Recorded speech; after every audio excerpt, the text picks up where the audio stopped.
All right, thank you, John. Take a look at this video from the North Carolina mountains. This campground is still closed more than 9 months after Helene. But the ones that are back open tell us they are booked solid for this holiday weekend. Channel 9's Dave Faraday drove to the high country to find out if there are any places to camp out there. Dave, did you find a good spot? Out here along the Blue Ridge Parkway, you could see it's so beautiful up here, why so many people want to come to the high country. I did check with those private campgrounds. They're pretty much booked solid, like you mentioned. I did, though, get into the Pisgah National Forest and found a handful of spots there. Stan Kale is ready for the holiday weekend at the Steel Creek Campground north of Morganton. He is glad to be back here after flash flooding rose around his campsite last September. We lost our other camper, golf cart, everything we had, so we had to rebuild and start all over again this year. There are more than 300 sites here at the campground, and every one of them is filled this weekend and have been for months. The campground was able to get open a few weeks after Helene hit.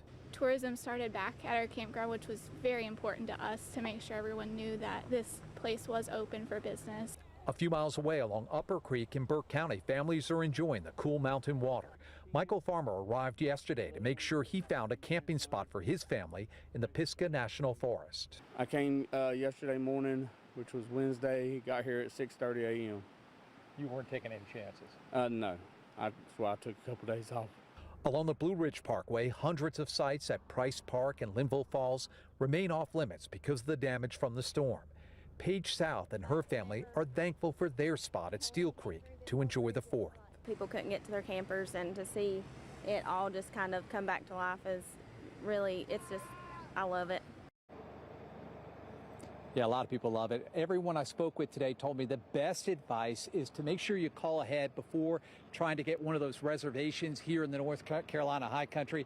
I can tell you, Evan and Erica, it is very good camping weather. I just checked the low temperature tonight here in the high country, 60 degrees, a very comfortable 60 degrees. Reporting live from Watauga County, I'm Dave Faraday, Channel 9 Eyewitness News. Dave, don't normally like camping in the summertime, but that sounds great. Thank you, Dave. People in Lake Lure also expecting a drop in tourism in that area this holiday weekend. The lake, as you might remember, was drained to remove storm debris. You can see some video of that here. So this year, the town is not holding its usual 4th of July celebrations. Nearby Chimney Rock State Park will get some visitors. It is now back open, but only from Fridays through Mondays, and you do have to make a reservation.